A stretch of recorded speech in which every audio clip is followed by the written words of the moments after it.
In Genesis 35, Jacob receives a fresh call from God. Go back to Bethel.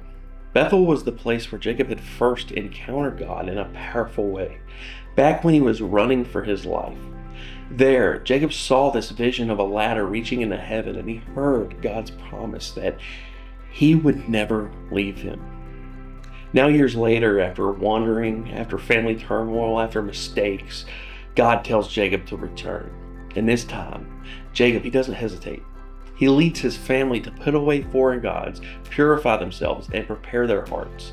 He builds an altar and he worships, reaffirming his commitment to the God who had been faithful all along. I remember experiencing something similar to this, though in a smaller way. For years, my guitar sat in its case untouched. Life got busy and the joy I once found in playing just faded into the background. One day I finally pulled it out. The strings were rusty, my fingers had lost their calluses, and the sound was pretty rough at first. But as I kept playing, the memories came flooding back. Why I loved it, how it once brought me joy, how it connected me to something deeper. Picking it back up wasn't about discovering something new. It was about returning to what was there all along. That's exactly what Jacob experienced at Bethel. God wasn't calling him to something brand new.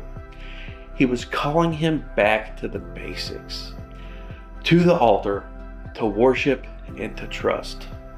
Bethel was a reminder of God's promises and Jacob's calling.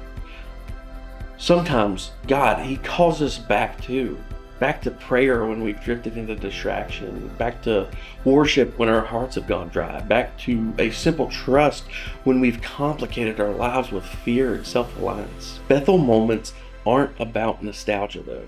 They're about renewal.